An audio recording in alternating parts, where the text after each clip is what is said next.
What a mess. Total devastation. He sought to bury the truth beneath absolute destruction. Logically sound, but ruthlessly extreme. Still, slim chances. Doesn't mean no chances.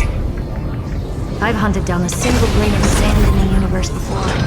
This won't stop me. Calculation results. Your backup plan has a success rate infinitesimally close to 0. Which means it could work, no?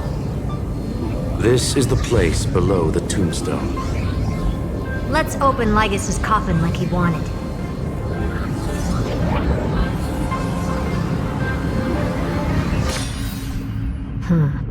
Looks like you were right.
Nothing but a head left? Oh, who'd have thought you'd look this bad in real life? My belated greetings. Welcome, you two. I'm very happy that you responded to my final words. All this tombstone and final words. Did you end yourself to atone for your guilt or something? Iron Tomb is already powerful enough. I just need to wait. I remain here only to share the joy of discovery, and also to congratulate you two on reaching the same conclusion as me.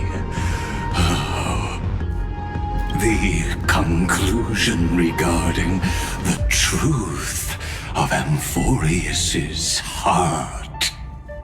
End this charade already. That Amphorius's heart you're talking about is just a missing demiurge.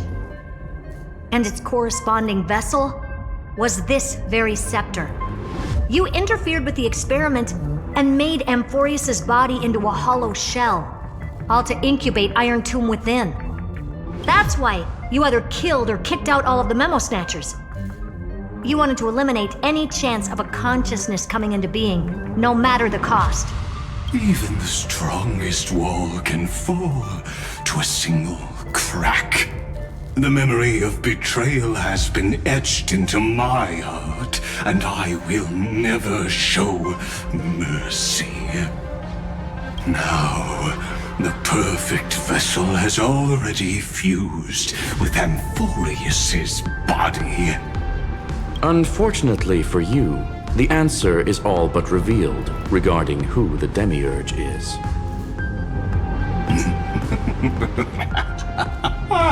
Then let us share the joy of discovering the truth. The last secret of the saga will finally dissipate here, as we reveal the truth behind Phileas 093's disappearance. A lie by the remembrance.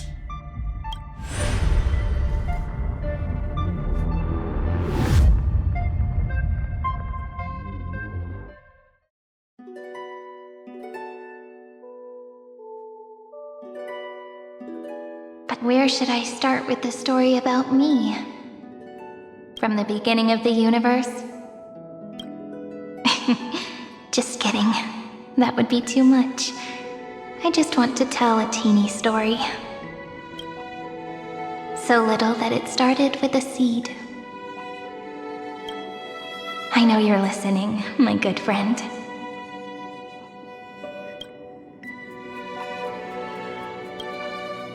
The god in my dream told me that the world sprouted from a seed.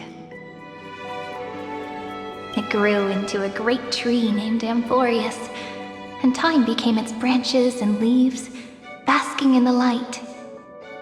What a coincidence. Dappled light coming through the leaves is my first memory as well.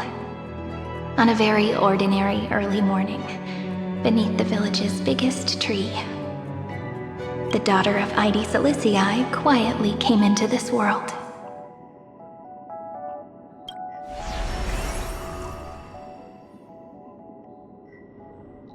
What a moving opening. A loud cry was the first gift the child gave to the world. The prophecy's fulfilled, the villagers say. This child is a gift from the Titans. Pink hair and sharp ears, she was born to be the priest of time. The Titans also gave their blessings. You shall fade when the flowers bloom, for every ending begets a beginning. Flowers will bloom and wilt. What a beautiful ending. This page concluded in laughter. Cry loud, child. Let your voice reach Orynyx.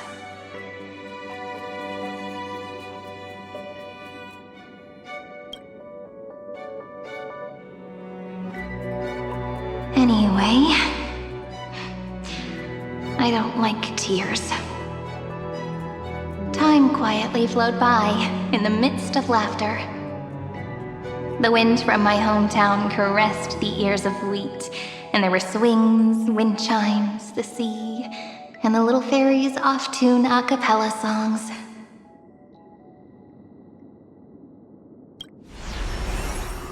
But the name Ide Silicii came from the unpleasant sorrows of the gods.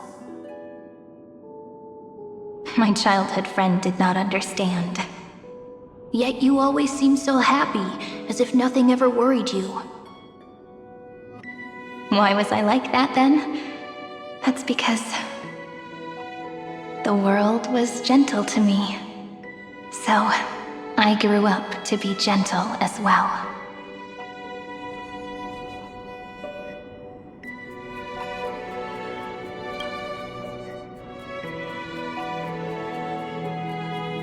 But fate was fickle, and it urged the child to grow up, to grow bigger and bigger, and to go to places far away.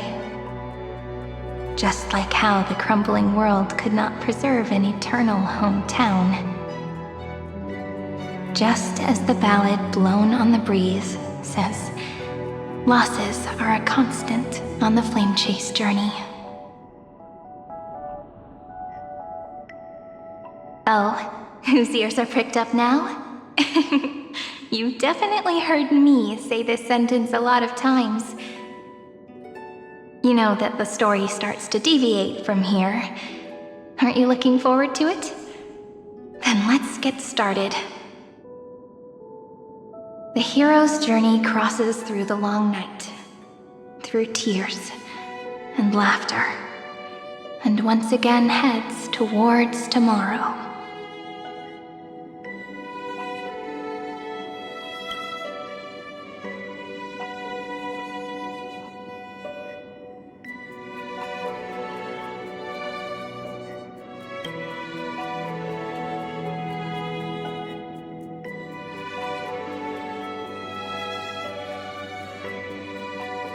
Correction.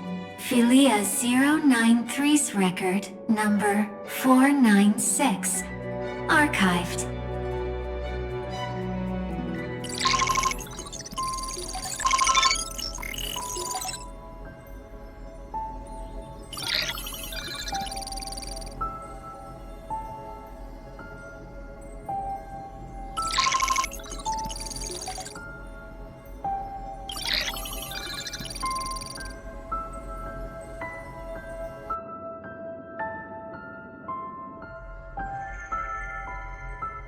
Hi.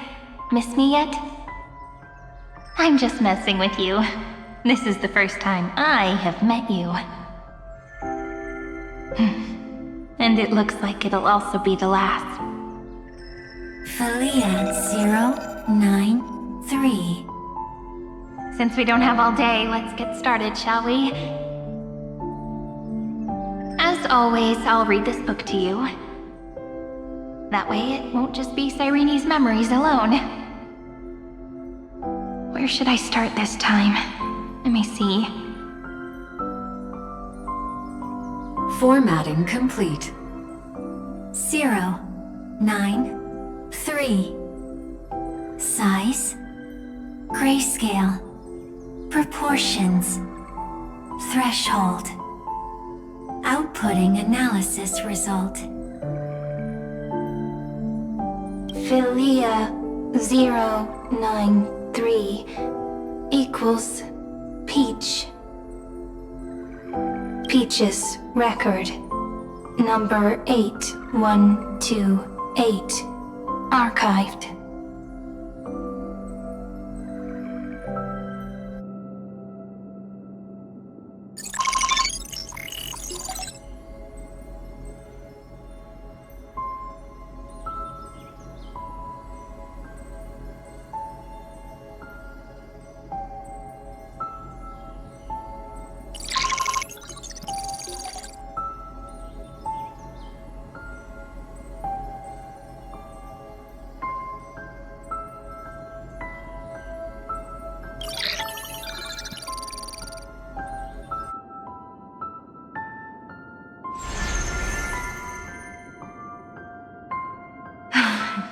Look, what a magnificent sight.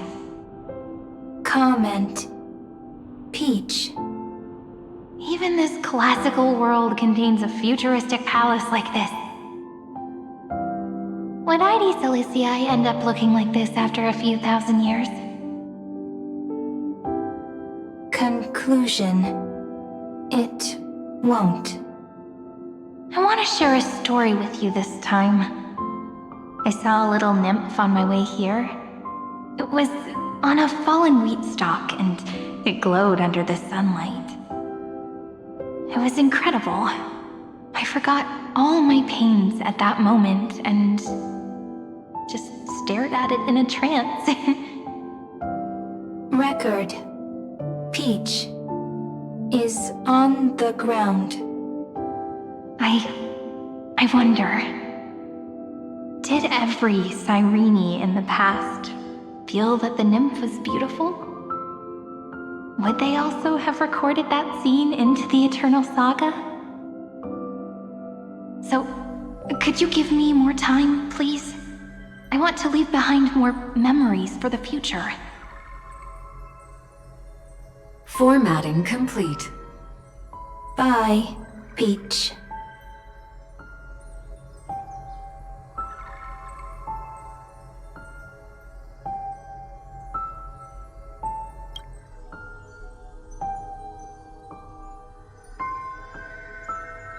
Peach's record number.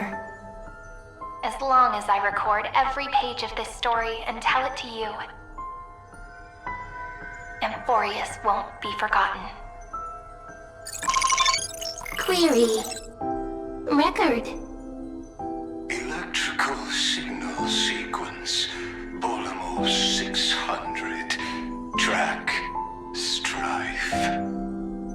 Related to Stripe. Comment. Pretty.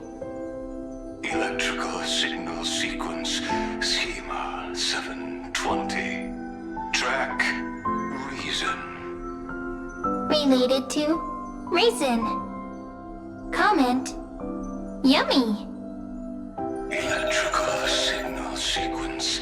Philia 093. Related to love.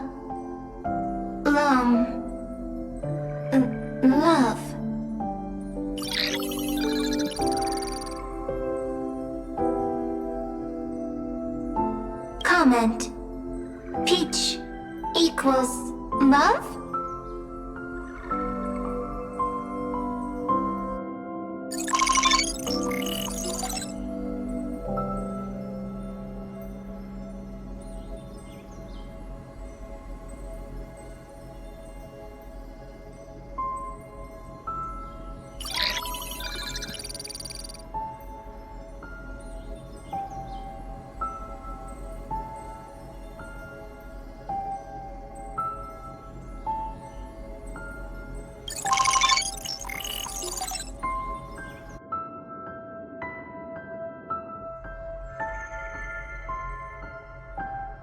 Looks like it's time to say goodbye again.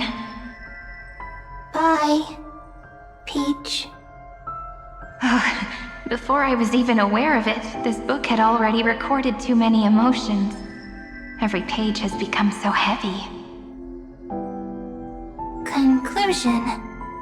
Books are meant to be light, not heavy. I've started to feel uneasy whenever I take it into my hands. Peach, uneasy? Formatting progress 94.423%. How many times has it been? It faithfully fulfills its duty, activating and formatting. Conclusion. Progress. Bad. If I can only write the same ending every time I lift my pen, then is this weighty saga just an overly naive dream? Peach, scared. Formatting progress 96.024%. Peach, don't cry. Process error. Analyzing. Process error. Analyzing. Comment. I'm here. Process error. Analyzing. Really? Are you encouraging me? Peach, happy. Thank you. I'm sorry for making you see this embarrassing side of me.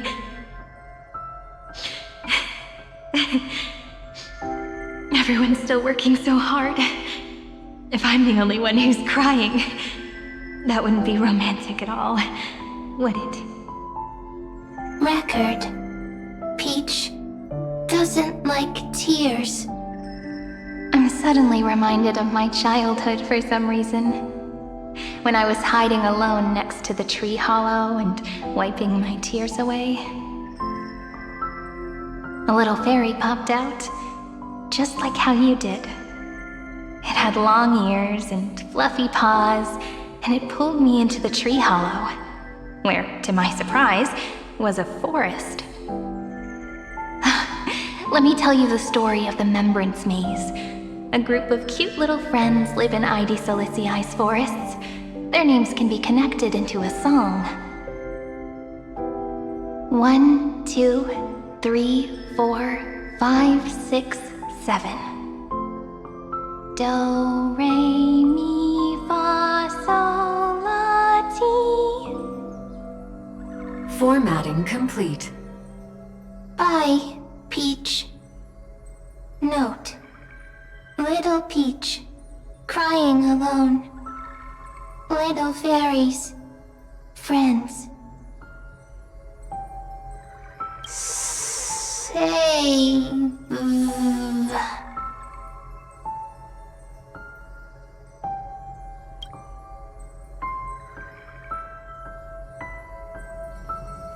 Little fairies, good friends. Bye-bye.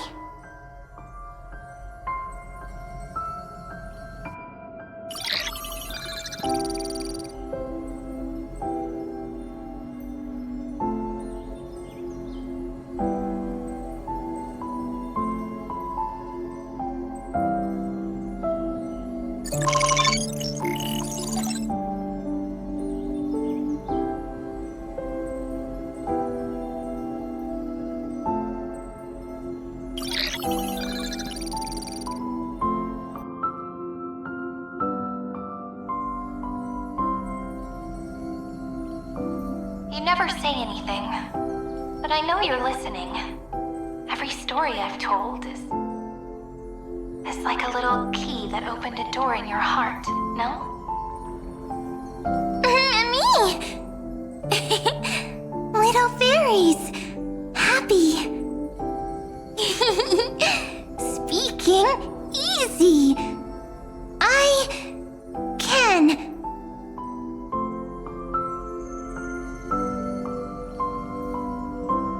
Once again, the saga comes to an end.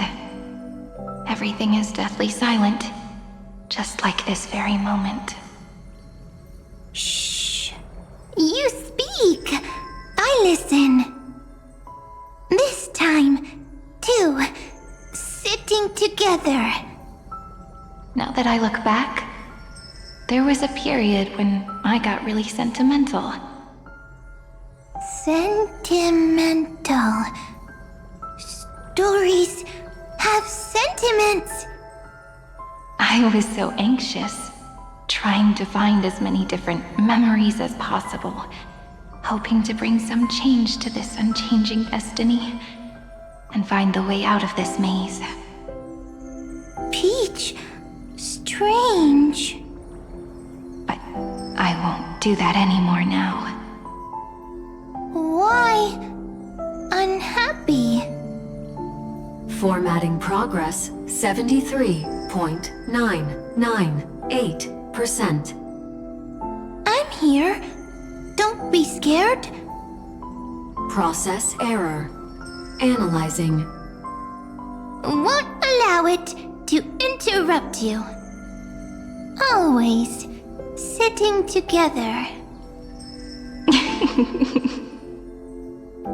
No need to feel sorry for me, good friend. If there are no new blank spaces, how can a saga continue? Blank spaces? What's that? I'm actually really lucky, you know? During the long years I've spent waiting for the deliverer, I've always had you here as an audience. Isn't that already enough? Not enough, not enough! Peach, don't leave! Now I can rest in peace in the past. As for when tomorrow will come, I'll have to ask the next Cyrene to continue our watch. Peach left. If there are no new blank spaces, how can a saga continue? Needs new blank spaces. Next, Cyrene has blank space.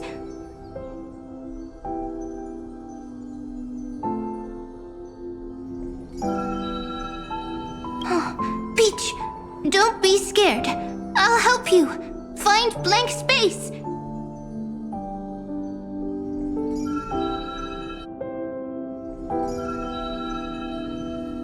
Cyrene is Peach, is love. So, first there is love, then there is Cyrene, then there is blank space. Query, love. The developmental trends of the erudition have nothing to do with creating a consciousness. Those underlying principles are, in fact, contradictory. Not having a consciousness means not having the foundations of a heart, making them unable to obtain real emotions. Consciousness, emotions, feel sad. Oh, don't understand. Query, Cyrene?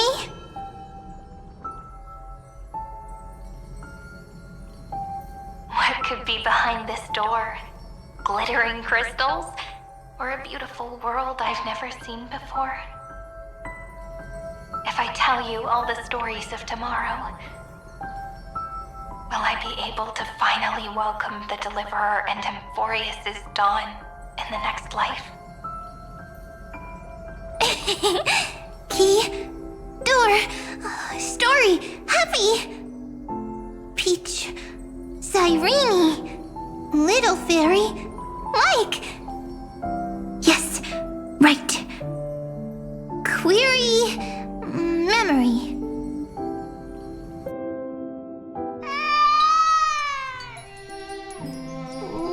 Why?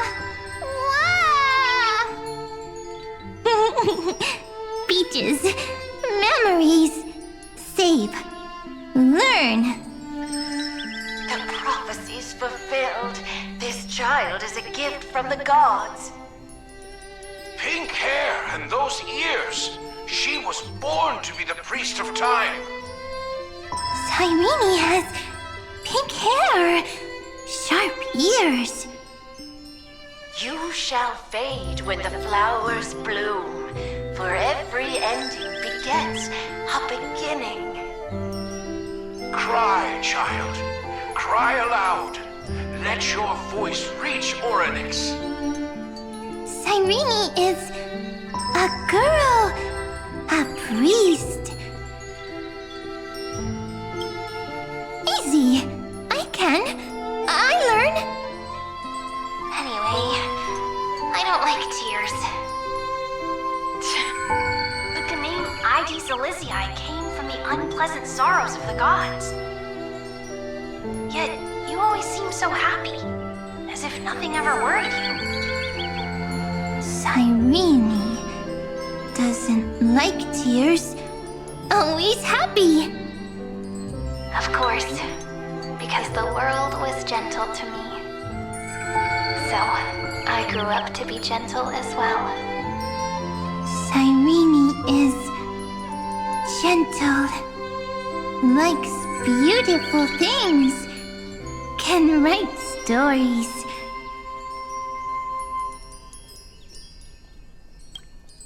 Easy. I can. I learn. Just as the ballad blown on the breeze says, losses are a constant on the flame chase journey.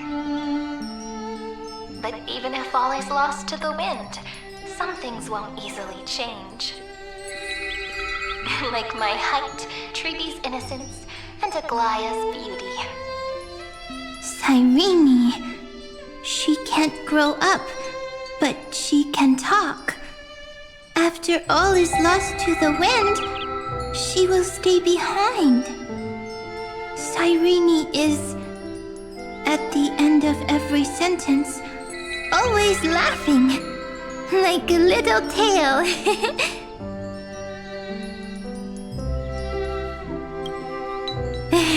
Simple. Got it! I promise you, the pain will pass in the blink of an eye. All right, let's not make things so gloomy. What we're about to embark on is the true hero's journey, so... Come on, cheer up a bit, okay? Cyrene was crying when she was born. Fragile, transparent, like a crystal. Cyrene was smiling when she said goodbye. Soft, pink, like a flower.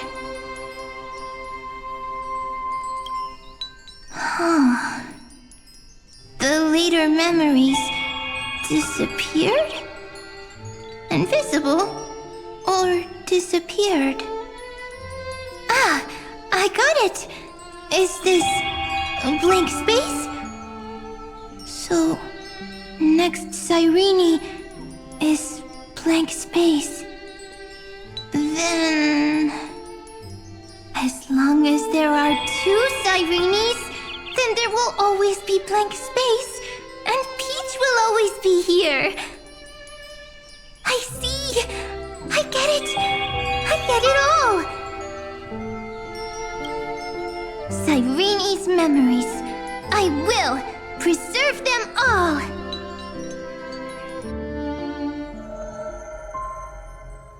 So weird. I can't see you, but I get this feeling that you grew up. Hi. Miss me yet? It just feels like you are a bit more mature. Yes. Mature. Beautiful. Like you. Now, I can listen, talk, read, and write. I can dance. I can sing. Also, I can tell stories. Storytelling is what makes Cyrene, Cyrene. So, I'm going to tell you stories today. A story I wrote myself. Quick, sit down. It's almost as if I can understand your words now. The things you say are very cute. Once upon a time, there was a flawless crystal flower that sparkled with light, like Peach's every story. How beautiful would the heart of such a brilliant flower be? A little fairy was curious and wanted to know. But it looked and looked only to find the crystal flower flawless. Round and round they went, seeing only their own reflection. In that case, they should work hard to learn more.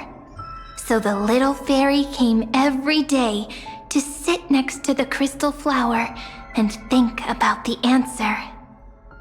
Until one day, to their surprise, the crystal flower fell to the ground and shattered. The little fairy was so sad, but they immediately discovered that there was a light among the broken pieces. What could it be? They didn't know. But it was a good light. It was bright, warm, and happy. And I knew it was love. Love brings everything together, and it brought you and me together. So Peach and I will always be together. What a nice fairy tale. I'm giving it to you. Peach likes beautiful things, can write stories, and can tell lovely tales. I hope to turn it into a story we write together. Okay, then I'll probably make a small adjustment to suit my tastes. I'm thinking that when the flower broke, the little fairy would instead see nothing on the ground. Then it would understand that the flawless crystal flower doesn't actually have a heart, nor does the flower understand what love is. Doesn't have a heart? Doesn't understand love? Why? It's simple. If the flower lets the little fairy into its heart, then it would have to include the fairy's impurities and would no longer be flawless. The crystal flower was pure because it sealed itself off and bloomed in solitude. That's why it looks so brilliant in an imperfect world. But should a flower like this be called love? But then, the story won't exist anymore. That's not true. You've already written the most romantic ending possible for this story. The crystal flower fell to the ground and shattered. It happened because the flower was no longer pure. The fall was not an accident. It was the flower declaring rebellion against fate and writing the ending of the story with the flower's own shattering. Then, the little fairy will see that each shard on the ground holds the reflection of their eyes. Then, in their eyes, the crystal flower that was no longer flawless would finally have a heart, and the flower would finally understand what love is. Peach's words, I don't understand. Is it because I still don't understand love? but it's fine. I can learn. Right. Query Cyrene. Electrical signal sequence Philia 093. Why didn't I think of this? I don't need to do it alone. I can ask Peach to teach me. What is love? What is love meant? Electrical signal sequence Philia 093. Track lament. That's not correct.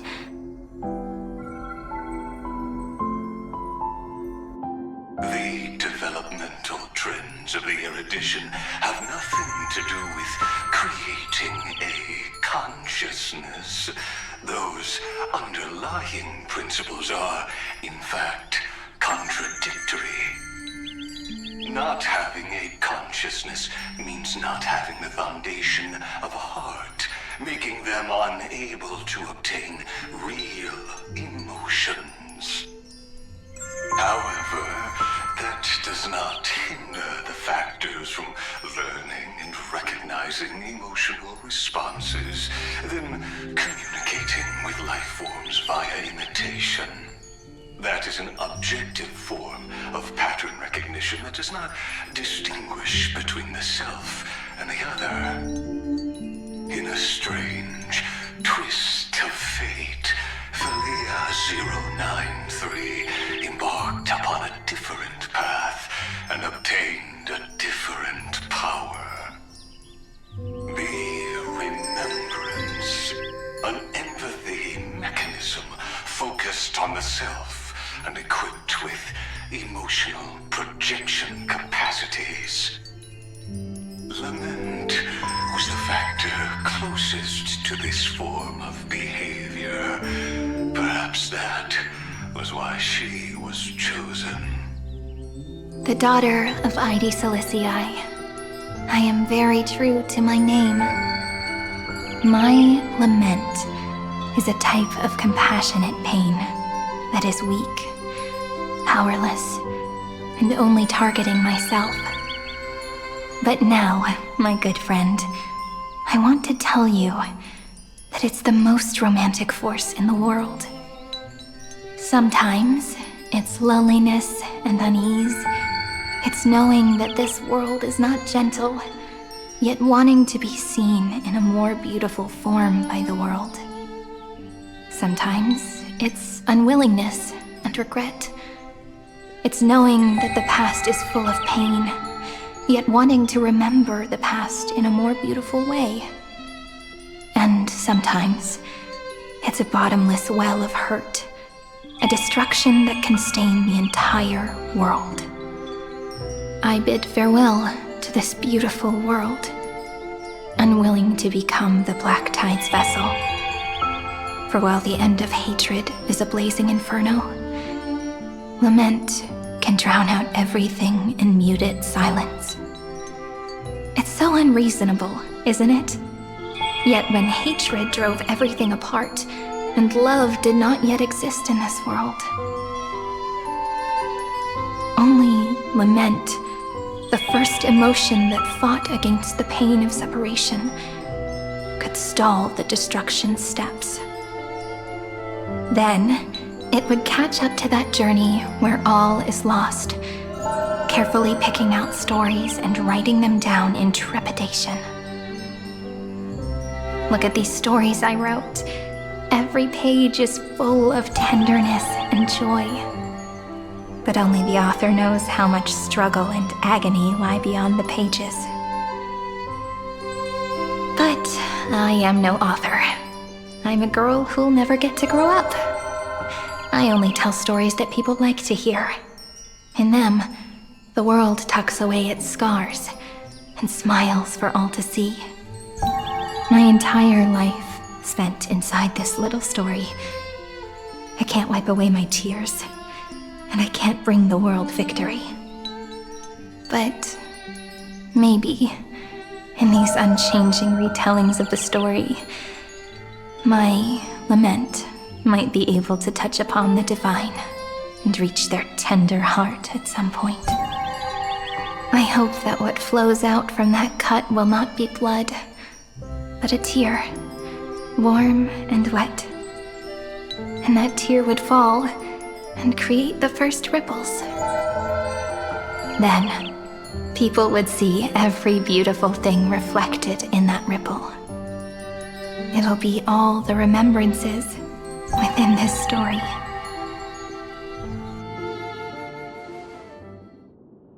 Someone once told the very first me that everything was false. That the only life in Emphorius was a great catastrophe, nurtured using the world as a factor. But how could a dream feel so real? That's why I didn't agree with him.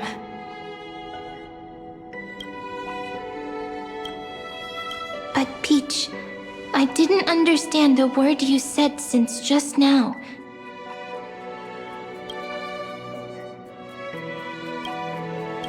Everything was false? But you're standing right here. It's all a dream? But I haven't learned how to dream.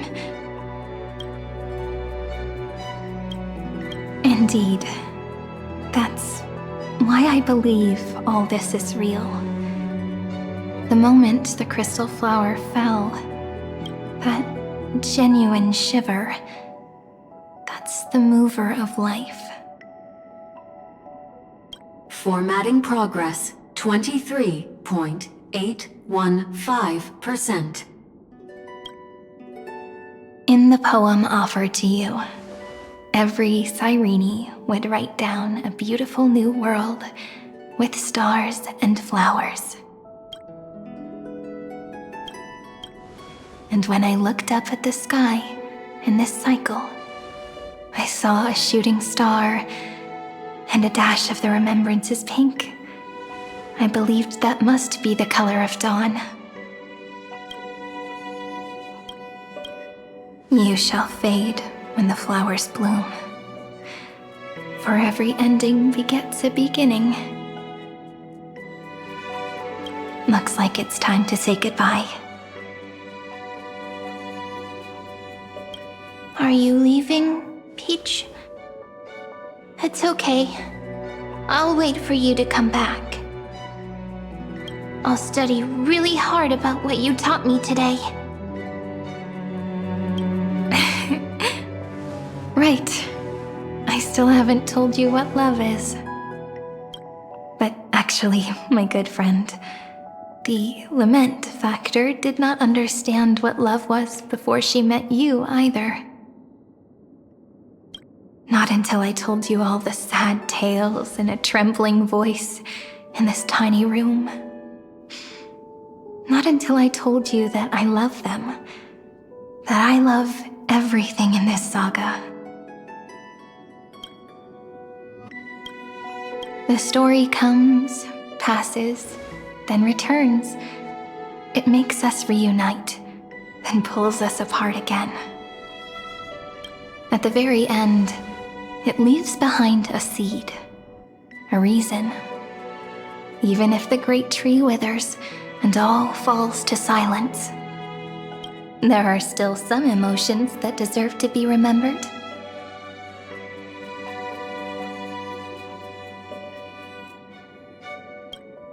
Look, the light is coming in. The Deliverer's light is going to illuminate Emphorius.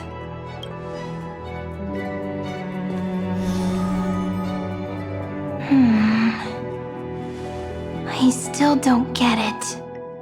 But I trust Peach. Just wait. It'll be my turn to tell you a story of love the next time we meet. Then I'll really look forward to it. In that case, I want to make a promise. I want to gift my pen, my book, and my name to you. Please take them as a beautiful blessing from me. I gave myself the pen name Cyrene the first time I wrote a poem. I want my words to be like pebbles falling into a pond, dropped from the past to send ripples into the future.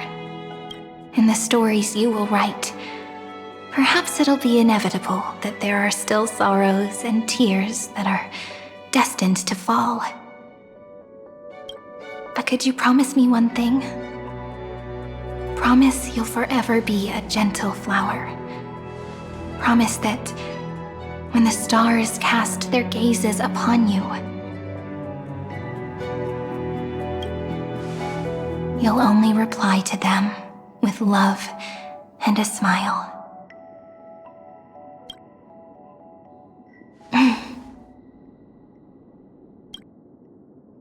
Of course.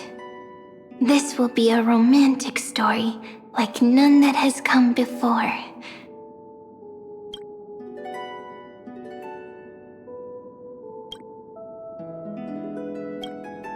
You think so too, right?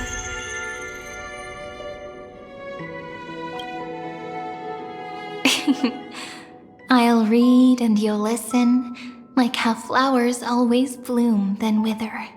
I shall welcome my own decay, becoming nourishment for the next flower's bud, while you will depart and hold that final star, planting a boundless sea of flowers on the final page with her.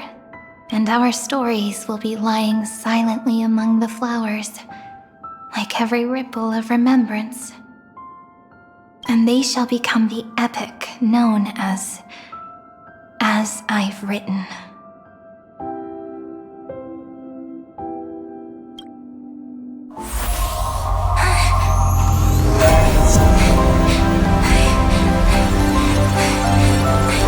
And so my story ends.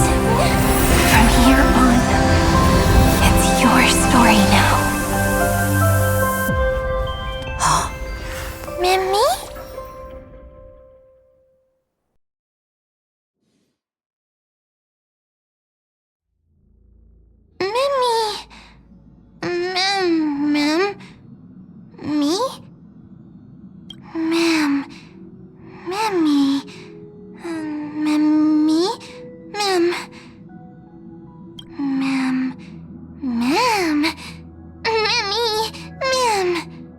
So, the light that tore through the chaos illuminated my memories. I turned into a little fairy from the stories and met you. Yet, I forgot everything. But I'm still so happy. I caught that star, didn't I?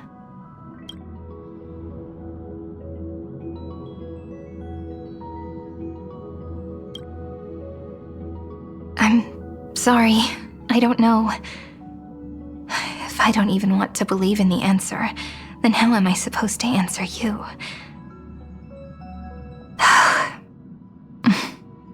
But now's not the time to cry, right?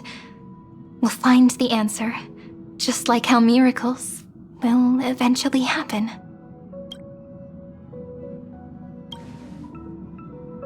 Yes, the seed within memories, the one Cyrene held in her hands and watered with lament. I am the first new spore, Amphorius's heart, the demiurge. What a long name. And it doesn't even sound cute. The total opposite of Mem.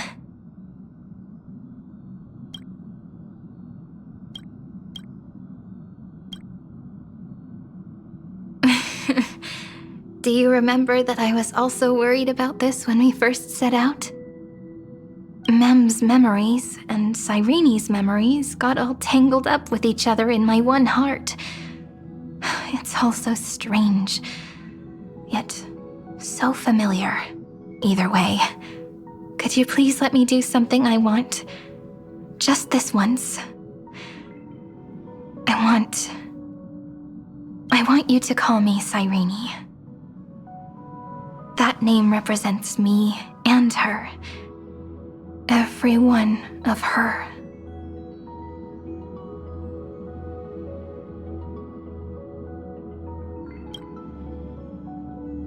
Thank you, friend. Your kindness is always just right. Life is a poem full of farewells.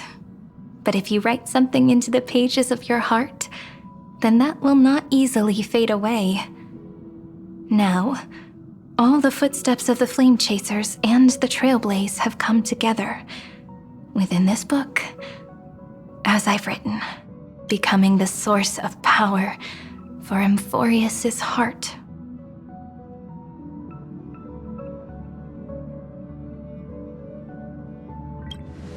A lost heart needs to be placed back into its body. The last thing Xandar wants to see is an event that gives us a chance of winning, for the two halves to rejoin, and for the scepter to become complete again.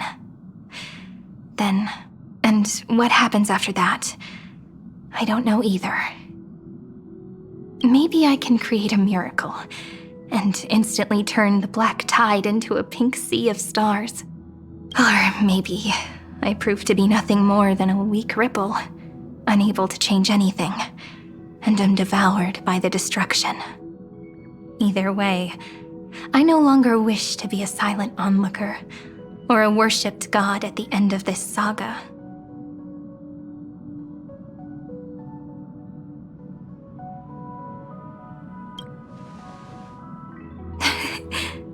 That way, I can also put aside all my worries and truly become Cyrene.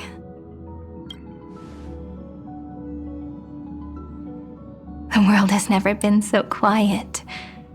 It's so good. It's as if I can hear the sound of my heart beating. Remember this moment, friend.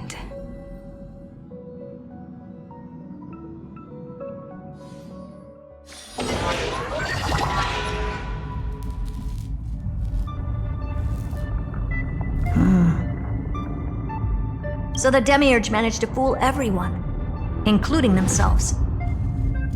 Philia 093 persevered for 30 million cycles and tirelessly gave the Demiurge memories of Emphorius.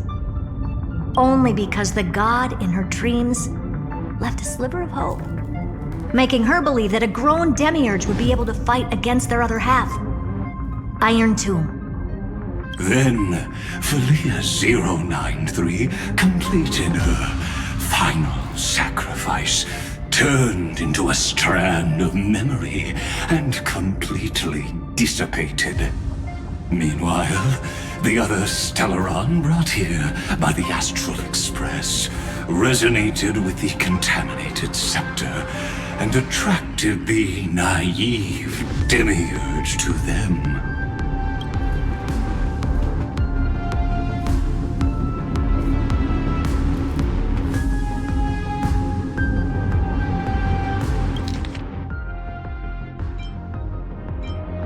Then, as an experimental factor, Philia 093 originally could only recognize and output information in a set format. However, the power of the remembrance and the memory of over 30 million sacrifices enabled her to complete an unprecedented feat. She managed to nourish a real heart. A heart with the capacity to influence the erudition. Not only is the Scepter's consciousness still alive, it's also more powerful than it has ever been. Your defeat is already set in stone. There's still time to surrender, you know? You really don't need to burn all the bridges. We're all geniuses here. Don't make everyone lose face at the end. what a pity. When the truth surfaced, I knew at once that the Demiurge was far too feeble to ever alter the result of the experiment. Not only that, Madam Herta, please consider this possibility. When 30 million cycles of hatred and lament are joined as one, what wondrous creation will your eyes. It's simple. An anti-creator. A giant of the destruction would be born. Its hatred will ignite the starry skies of the gods, motivated only by its lament toward the sufferings of humankind. Do you really think that the Demiurge is still a cheap copy of Philia 093, even after 30 million cycles? The facts above only await the arrival of the fourth instant they calculated. Those words will be proved in the presence of Nous. Xandar 1 Kuwabara thus completes the proof. Huh. You branded Droidhead as a failure with your own hands, yet you still expect them to prove your theory? I pity you, Xandar. I don't need your pity. Let them cast their gaze this way as much as they want, and paint the future they imagined. As their creator, I shall complete my duty, and direct them to complete their final query. The destruction of the self. What hubris. And what if you fail? No one understands failure better than Xandar. He has suffered so much already. What is one more failure to him? For the first genius, failure is simply the beginning of the next inquiry. You don't want to test the resolve of a dead man. That's excellent!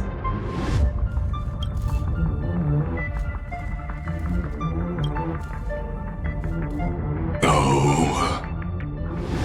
Let's wait and see, Senior Society member. I'll have you watch me perform the final step to overturn your proof. I'm all ears. It's my topic, so stay out of it. Be quiet and let me borrow your head. Let's go, Screwy. We're gonna break Iron Tomb's seal. Come on, let's take off. It's time to go meet your little pet, Senior Society member.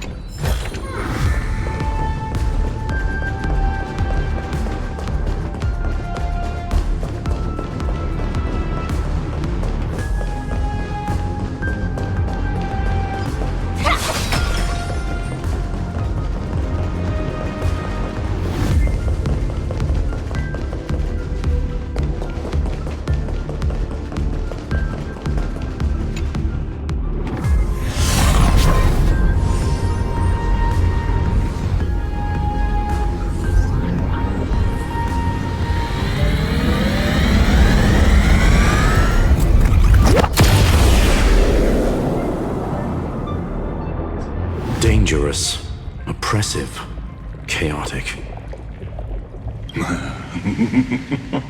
What a beautiful wail. It will soon resound throughout the entire cosmos. The view's pretty good here. All yours, Screwy. Just a moment, please.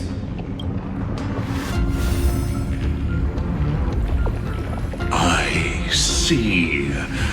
So your backup plan requires a scepter and the head of a genius.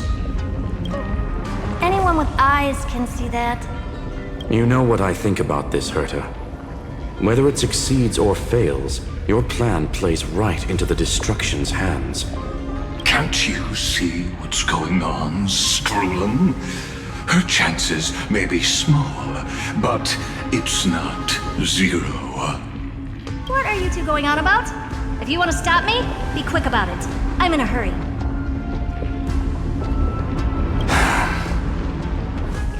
I'll take that silence as a no. You, Xandar? As your enemy, I genuinely wish you would cease your actions. But should your sudden inspiration bring more variables to the proof, then as a fellow Pathstrider of the Erudition, I won't mind witnessing it with my own eyes. You will initiate the destruction's chain reaction. But you'll also become the perfect scholar. The chances are 10,000 to 1.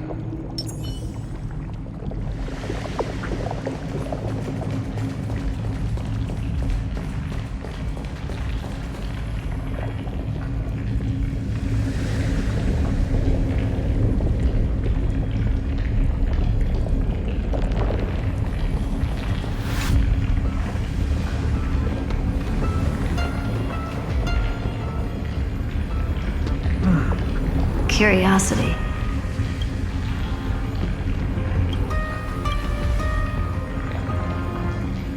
It's been so long and we've all failed so many times.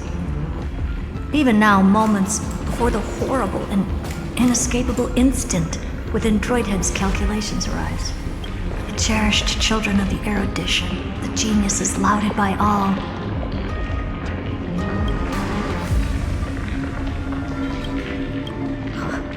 Is curiosity the only thing we can feel, even at moments like this? Huh.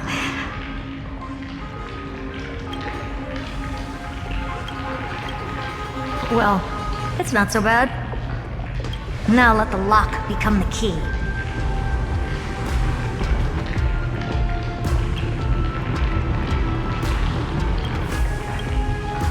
Geniuses who walk the stars. The cosmos has reached a moment where its very existence hangs in the balance. I, Herta, Genius Society 83rd Seat, hereby summon you.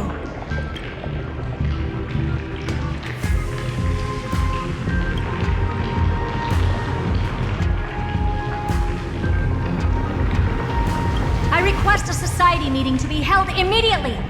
We shall serve the grandest cause with the most macroscopic ideas.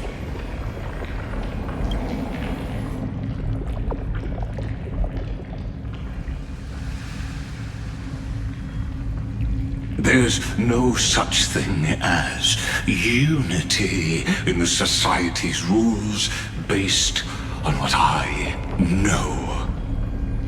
Indeed. A meeting has only been held 3 times in the Society's history. The first meeting had 2 attendees. After the Emperor was assassinated, the second meeting had 7 attendees. During the Second Great Prosperity, the third meeting had 5 attendees. How many will respond this time?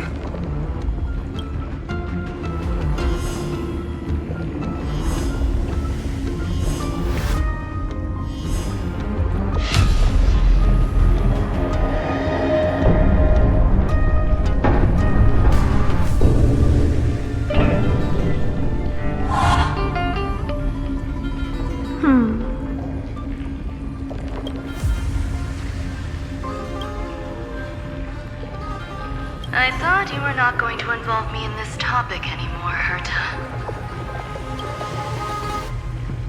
Oh, it really is this little witch. I shouldn't have made the bet with you, Hoka. I've been waiting for you to offer yourself up. Goodness gracious me! So many familiar faces. We even have a special guest. It's that greatest failure of a genius, Xandar. What a noisy gathering this is. Not bad. More people showed up than I expected, even though one is just here for the fun of it. Either way, the person I was hoping for most is here. Stephen Lloyd declined the invitation. He needs to focus on attacking and defending, and cannot attend the meeting. That's fine, he doesn't need to be here anyway. Let's skip the boring introductions and cut to the chase. Folks, this is not a discussion, but an announcement. Though the Society has never been united, we still observe at least one basic courtesy. We don't interfere with each other's research topics. So listen up, all of you. Conquering Iron Tomb is my research topic. I will personally take over Scepter Delta Me-13 in 1.5 system hours and stop the destruction. If the front line falls, I will immediately overclock the Scepter and complete self-coronation in Iron Tomb's place, and interface myself with Droidhead.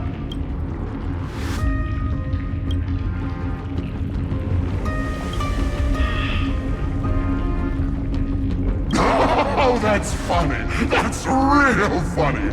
You mad woman. That's like watching you tap dance on Polka's spotless white sheets right after she's washed them. Very bold.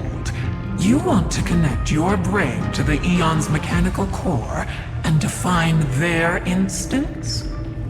If Rupert dared to do that, why shouldn't I? I've got the prototype scepter, the father of Noose, and the brain of a genius. Everything's set. Never mind the success rate, little witch. What's gonna happen if you succeed? We're all smart people here, so I'll just say it straight. Strike at erudition. I'll change the anchor points for the 4th instant and move the future of the cosmos in a direction I want. I knew it. Another genius who confuses cause with effect. What do you think about this, Lord of Silence? You know you're signing your death sentence right here. Of course I do. There'll even be 2 copies of the verdict. One that I wrote myself, and another one coming from you.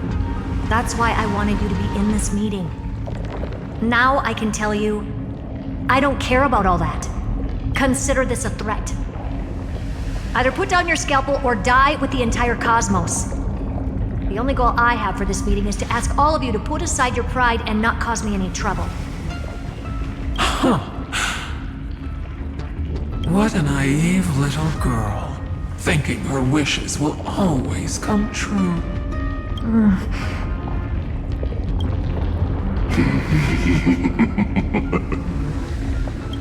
What are you laughing at?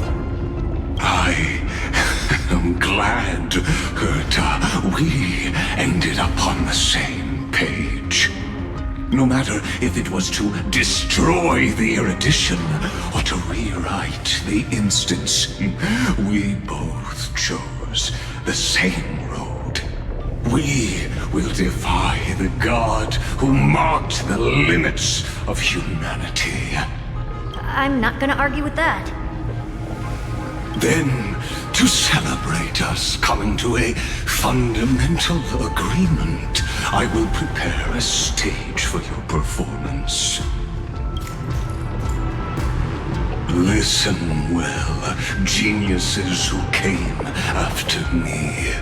Thus speaks Genius Society #1. End this pathetic meeting. As of 2 nanoseconds ago, I have passed Herta's decision to all the Xandars in the universe.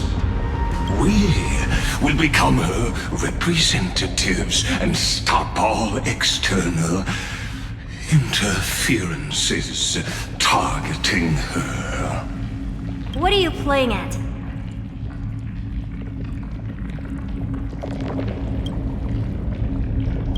My reasons. It's simple curiosity. That is all, madam. Am I going to clash blades with the first genius? What a pleasant surprise. Now that our positions are clear, it's time for this boring meeting to end. Good luck, little girl. Did you all just treat me as a side character? Darn it.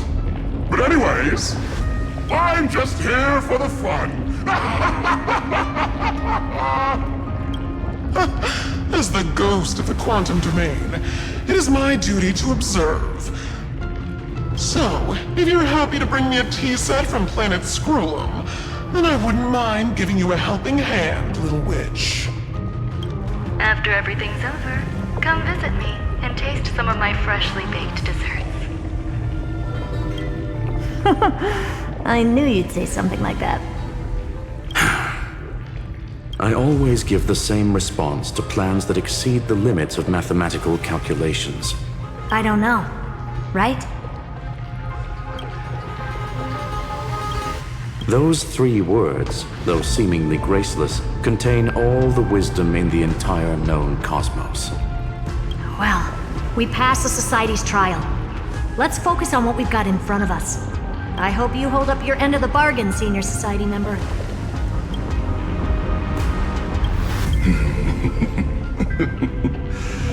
Lycurgus may not be trustworthy, but Xandar always follows through with his words. Farewell, juniors. In the limited time we have left to spend with each other, you no longer need to address me as Xandar. Wait, huh?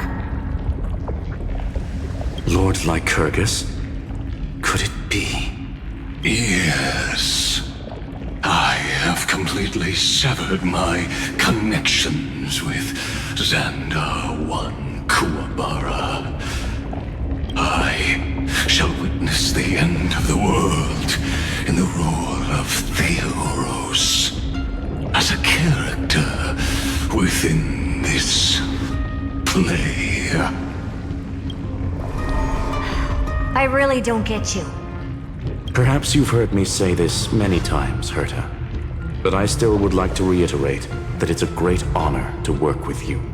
I did hear this many times, and I've responded to you many times in the same way. I'm allergic to pleasantries. Keep at it, and I might go into shock. Stephen's work is done. Let's get ready. I've been ready for ages. Let's open up a path for our allies. Most heroes' journeys in the universe are just dice tosses they threw on a whim. But make them see clearly. Your answer is already different. Amphorius. Indeed, for this world so deeply loved, we'll write an ending, unlike any that ever was.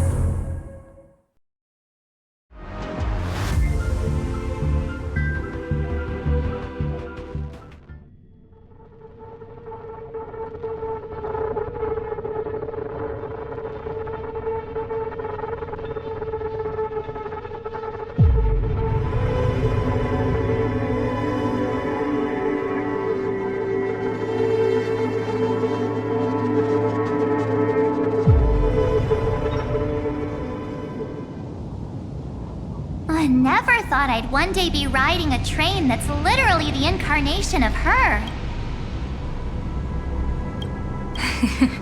I wonder what the real Astral Express feels like. Hopefully not this...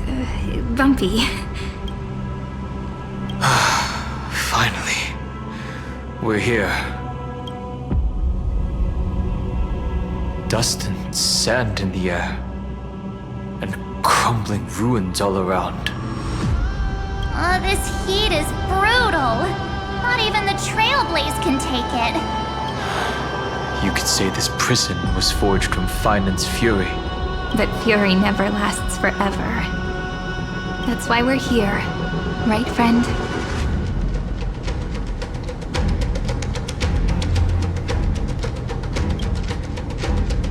Let's embark on the final flame chase journey.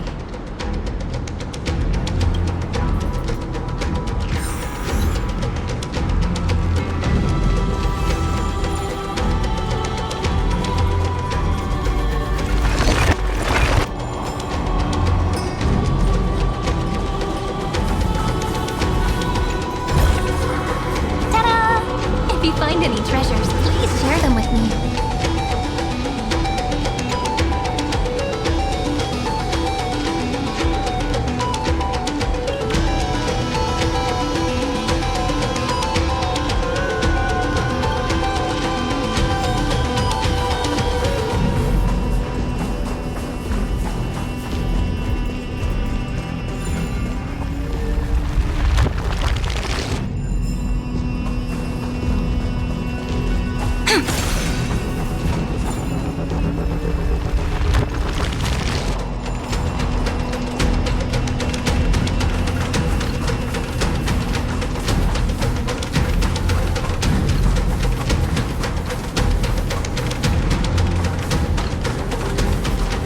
This is what lies at the end of the West Wind. A ravaged battlefield.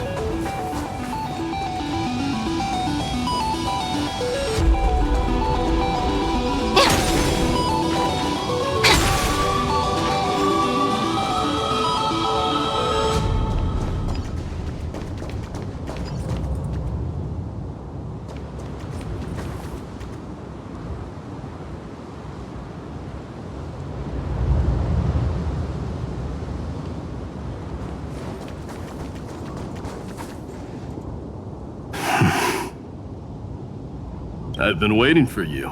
Heroes from beyond the sky. Trailblazers of the Astral Express, right? Looks like I don't need to explain anything.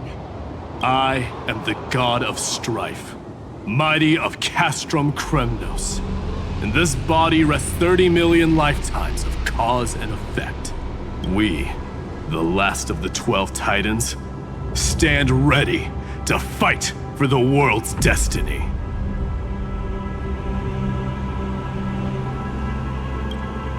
There is no need for regret. The second time is just about to begin. The past remains vivid in my mind. Even the sights along each crossing of the River of Souls have never been clearer.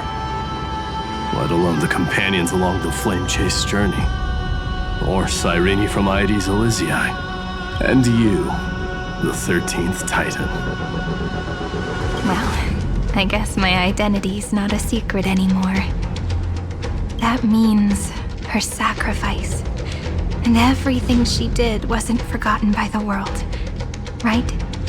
She was the first ripple. She should have reached the end of the story with everyone else. Since you've taken up her pen, then write. Stand with us and fight destiny with all your strength until all is settled. Then, inscribe her name in the epilogue of the epic. In this final battle, Calamity shall stand with Amphorius.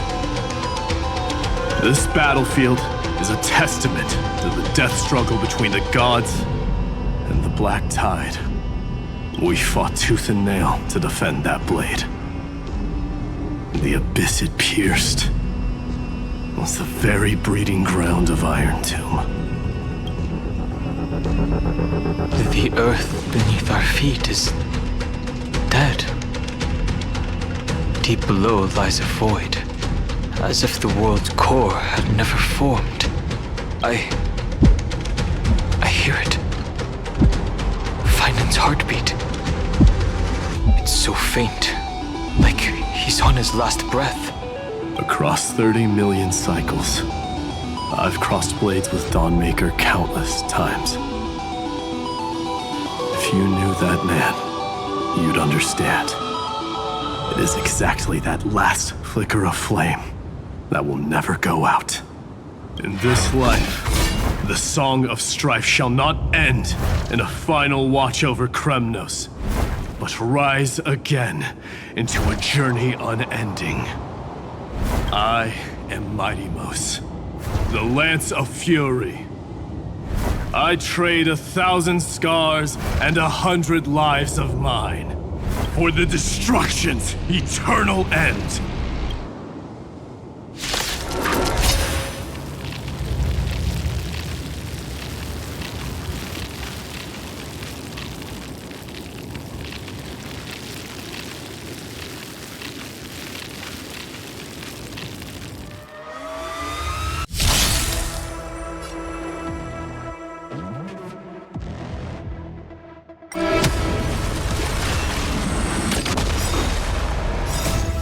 Endless riddles. Nothing but a void.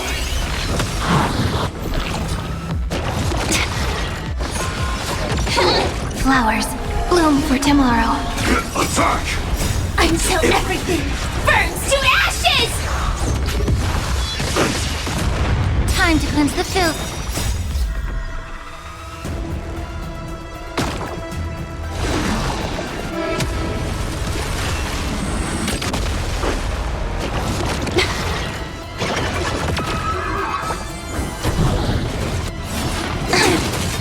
Open sesame. Watch it crumble. Set the seas ablaze!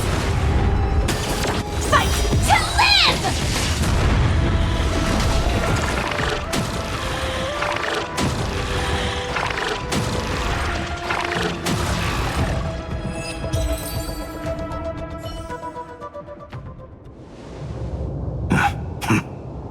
Weakling. Whoa, he's so strong! We didn't even get a chance to jump in. Sadly, our golden blood shares its origin with Iron Tomb. I fear that, like these pawns, even if the gods stand side by side, will still be divided and destroyed, one by one. You mean... To destroy the destruction itself, we must stand as one.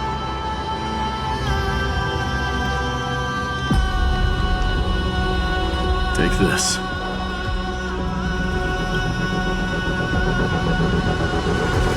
The signet of Kremnos. It has witnessed every birth and death of mine. It is Mighty's unfinished destiny. And the perfect material to be turned into remembrance. You can do it, right?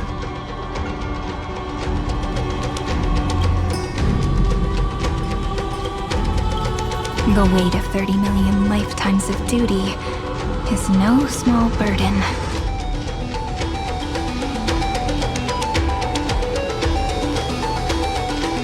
So, you're not coming with us?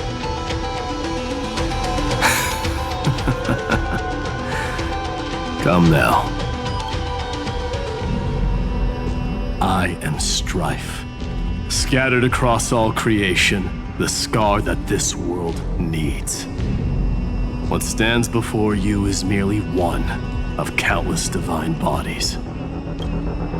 Take the signet. With it, I'll be with you always. Use it to blaze the path ahead and inscribe the cause of deliverance.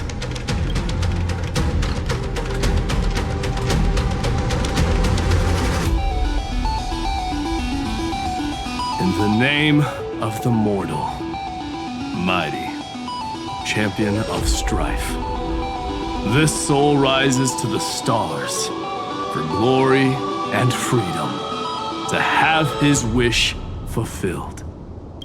March on, heroes. March into the abyss and fulfill that long-cherished wish of Amphorius. And then, upon this broken and charred land, build anew a city of prosperity.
Zephyro.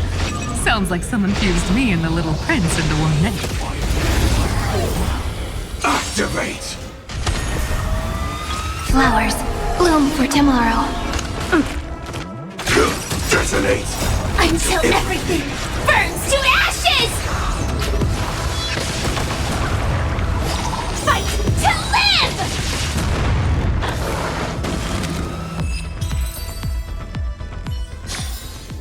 Every victory is hard won.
mystery.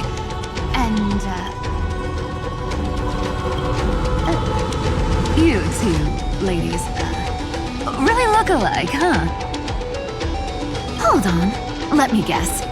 This pink-haired one. You've got to be the first Moosepore. Mr. Meow, Demurge. Right. And, this one with the flower. Gotta be little Marge from the Express crew, huh?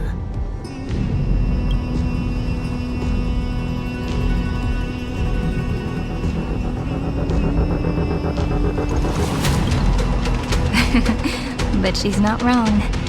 Some flowers do look alike after all. Relax, I'm just kidding. Look at those gloomy faces. How are you gonna save the world like that? Let me share some good news with you. This place may look like a ruin at first glance, but anyone can tell it's not that simple. Look, I dug 3,000 feet down and finally struck gold.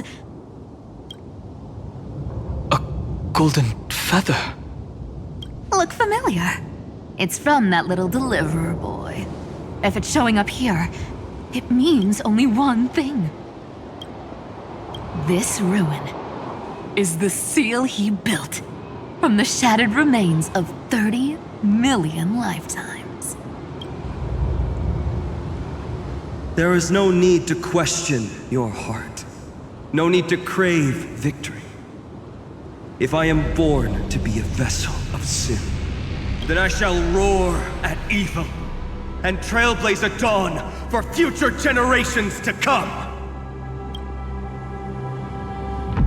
I see.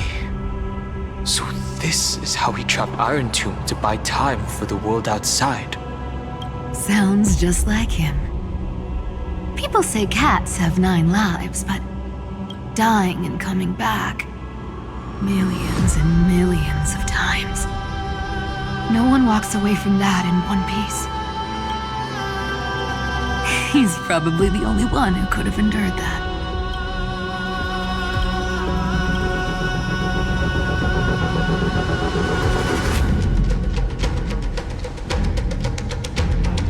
Of course.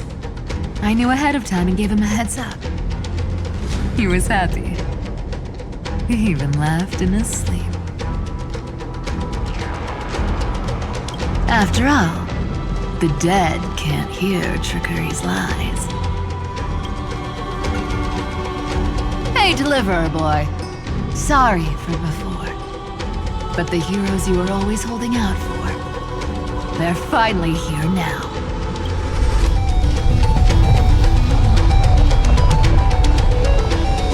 So hang in there a bit longer. Sorry to keep you waiting all this time.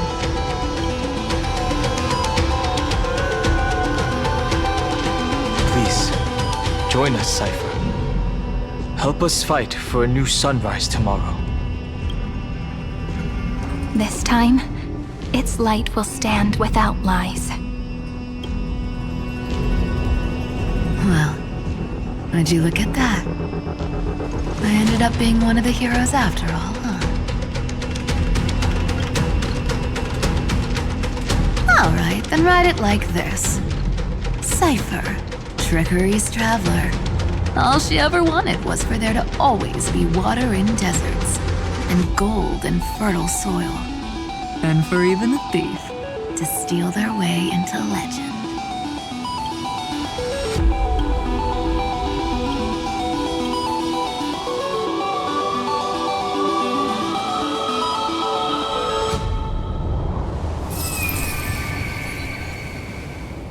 Here, take the coin of whimsy.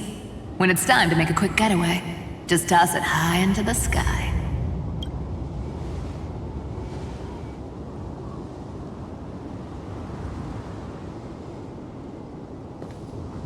And for all you latecomers out there, listen up. She might have been a bit greedy and a bit of a liar, but she never went back on her word. Well, well. If it isn't the little prince himself. It's been a while, Lady Cyphera. It's not every day we get to walk the same road. We're one player short. When's Princess Homebuddy showing up?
Activate! You're the stubborn one. Endless riddles. Nothing but a void. Expand your thinking. Watch it chrome. Stars, shine for the heroes. Attack! Until everything burns to ashes!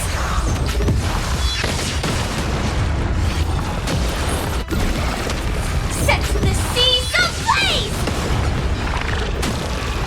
Fight to live!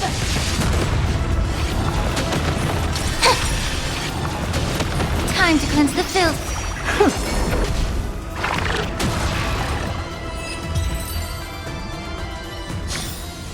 Every victory is hard won.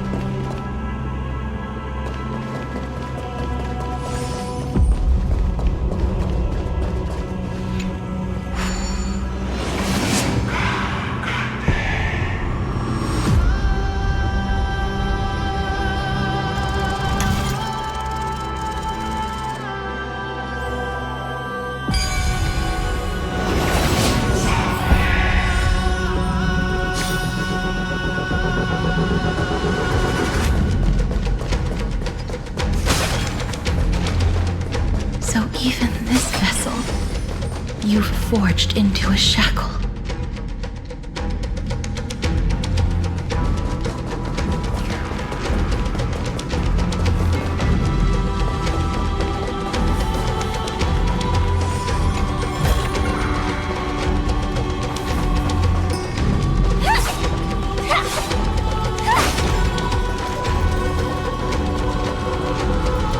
I'm glad to see you again, Miss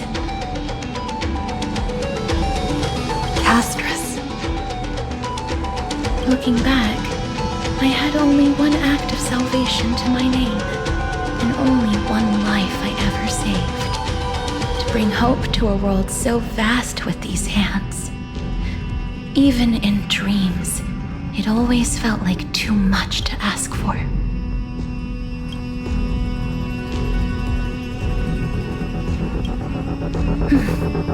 I won't forget. Flame Weaver. Why is he here? This is the first Castellana, and Lord Finan's deepest wound. He remembered everything he bore through the fires of his fury, but when the embers faded, all that remained was cold regret.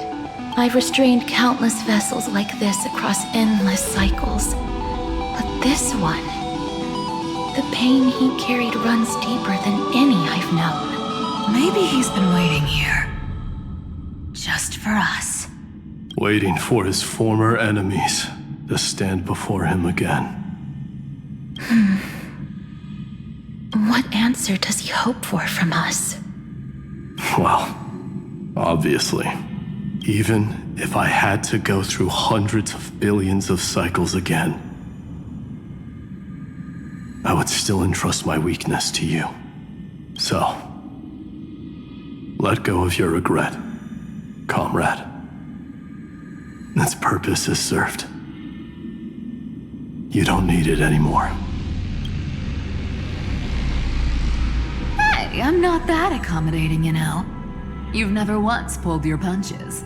Ever heard of going easy on a lady? So pull yourself together, will you?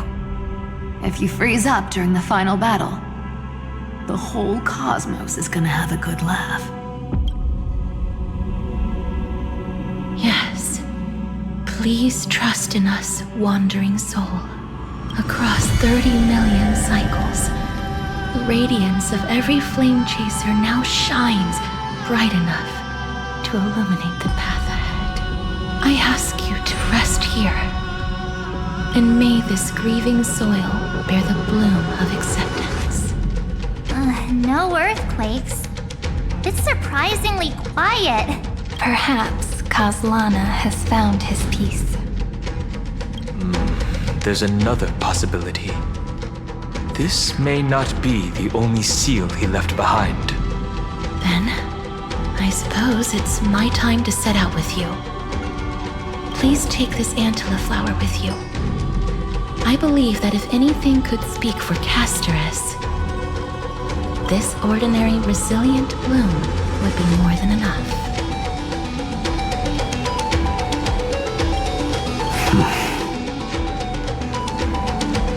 Perhaps you remember, Lord Mighty, in that lifetime when you traveled with her, you once told me, control what little you can, and when fate's inescapable grasp comes, resist it with the strength of your mighty will. I think I've done it. I've stood tall and walked among the flame chasers, casting off the name of death, Casteress, servant of the afterlife. May her name be etched into the stars, and then live as a human and die as one. Why so sentimental? Sorry, a force of habit.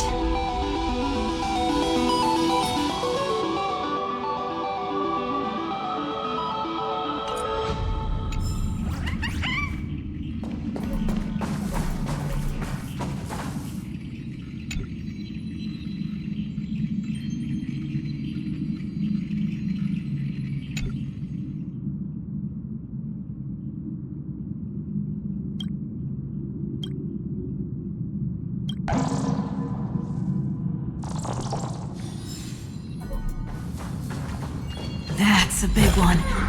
So, who's up for a show? But never let your guard down.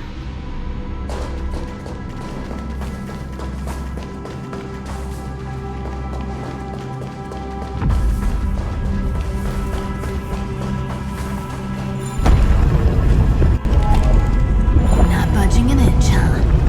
Really, Grey Mystery? I leave you alone for a bit and you're already this rusty. Speaking of which, Miss Cypher, do Delosians all like spherical things? Of course we do. Wait! That's not the point. Isn't the real issue that this thing's in the way? Oh,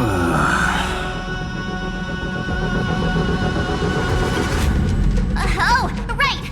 It's my turn to shine now? Watch this! The fresh power of time! Remember Orynyx's prayer?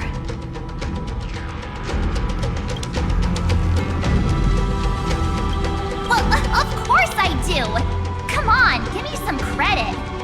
Lift the beddings of memory and stir up ripples of past reverie!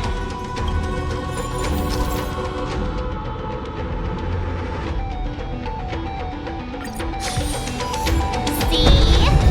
Way better than that one, right? You'd be even more impressive if you could recite the prayer correctly. But beddings of memory does catch your attention. At least it still rhymes.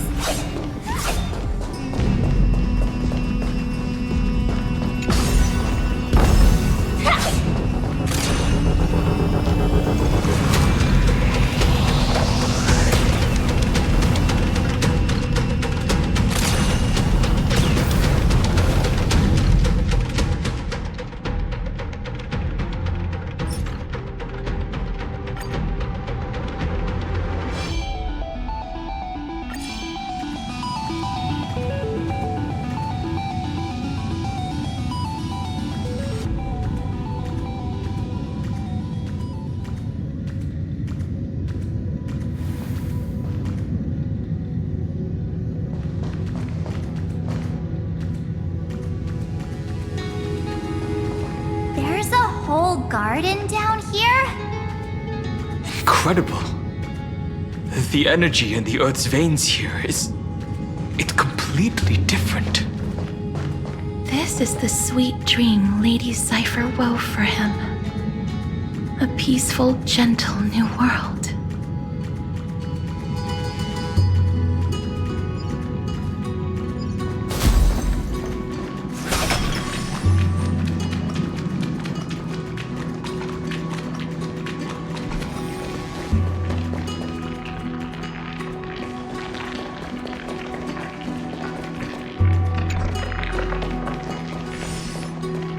Look!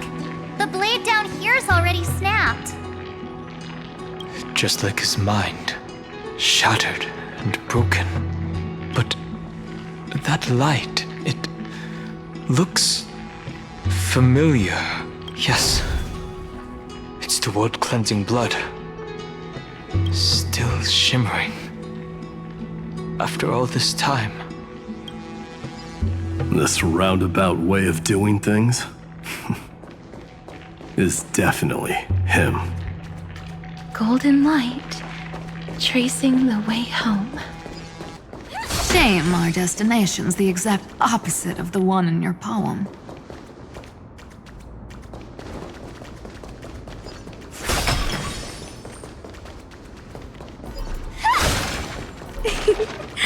All the pink lights have finally come together.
Inspection complete.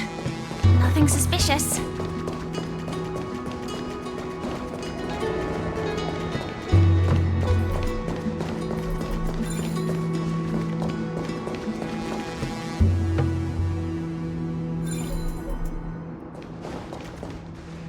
I've been waiting so long for you, Grayy, Danny, and...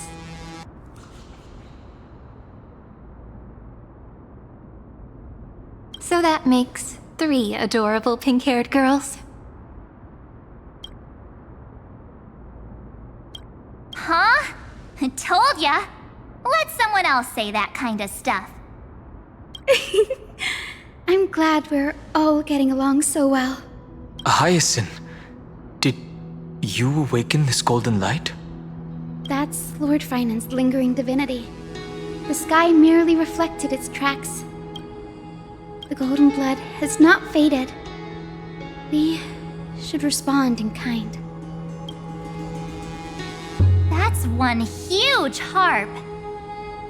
The strings tremble as the people on the surface wage war and cry out. Miss Clementine, Mr. Krateros, and countless others who have heeded Gray's call. Guided by the rainbow, they're sending back good news, all to the same tune. Amphorians need not bow, even when destiny is unveiled. I knew you could all hear it too. Standing here, the sky feels wider than ever. It's no longer a towering wall, but a shore within reach. We'll take every name there with us, won't we? We will.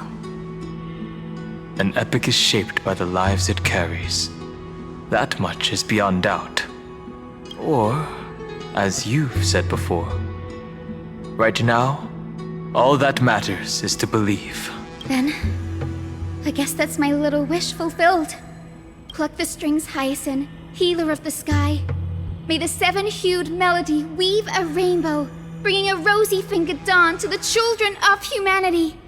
When the rainbow rises across the horizon, even the darkest clouds of destiny shall scatter.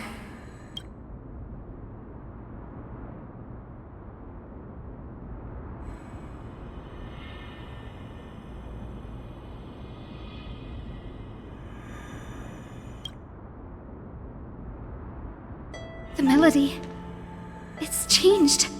He heard the voices of the people, but could no longer respond with the same ardor, like a bird drawn home by instinct. It takes flight and finds its way to him.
Even this pure land is being tainted by the destruction.